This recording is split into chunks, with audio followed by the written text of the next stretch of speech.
ചില ദിവസങ്ങൾ കൊച്ചിയിൽ താമസിക്കുവാൻ ഇടയായി തീർന്നപ്പോൾ ആ കൊച്ചി പട്ടണത്തിൻ്റെതായിരിക്കുന്ന ചില വിഷയങ്ങളൊക്കെ ഞാൻ കണ്ടതായ സമയത്ത് പല വിഷയങ്ങളും എന്നെ ഹൃദയത്തെ തകർക്കുവാനായിട്ട് ഇടയായി തീർന്നു.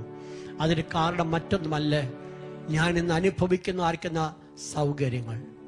ഒന്നുമില്ലാത്ത ആ ഓടയിൽ കിടക്കുന്ന ഒരു നേരത്തെ ആഹാരത്തിന് പോലും വകയില്ലാതെ ഞാൻ ഓർക്കുന്നുണ്ട്. ഞാൻ ജോഷുവയും കൂടെ ആഹാരം കഴിച്ചുകൊണ്ടിരിക്കുമ്പോൾ ആ ഓടയിൽ ഒരു മനുഷ്യൻ കിടക്കുന്ന ഞങ്ങൾ കണ്ടു. ഒരു ദിവസം ഞങ്ങൾ പോയി ഒരു ഫ്രൈഡ് റൈസ് മേടിച്ചുകൊണ്ട് വന്ന് ഈ മനുഷ്യന് കൈ കൊടുത്തു.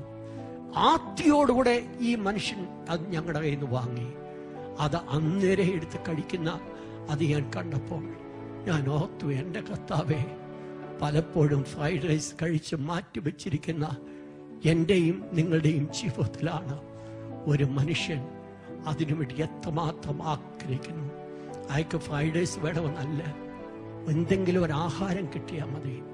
ആ ആർത്തി ഞാൻ കണ്ടപ്പോൾ ഞാൻ ഓർത്തു, എൻ്റെ ദൈവമേ, നീ ഞങ്ങളോട് കാണിച്ചതായിരിക്കും സമൃദ്ധി അതെത്ര വലിയതാ.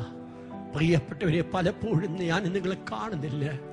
ഞാൻ നിങ്ങളും അനുഭവിക്കുന്നതായിരിക്കും സുഖ സൗകര്യങ്ങളിൽ നിന്നുകൊണ്ട് നമുക്കില്ലാത്തതായിരിക്കുന്ന കാര്യങ്ങളെ ഓർത്ത് ഞാൻ നിങ്ങൾ വേദനിക്കുമ്പോൾ, പ്രിയപ്പെട്ടവരെ ഒന്ന് ഓർത്തോണേ, ഞാൻ നിങ്ങളുമായിരിക്കുന്ന സുഖത്തിലിരുന്നുകൊണ്ട് ഇതില്ലാത്തവരെ നോക്കുവാനായിട്ട് സാധിക്കുമെങ്കിൽ അതായിരിക്കും ജീവിതത്തിന്റെ ധന്യമായിരിക്കും നിമിഷങ്ങൾ.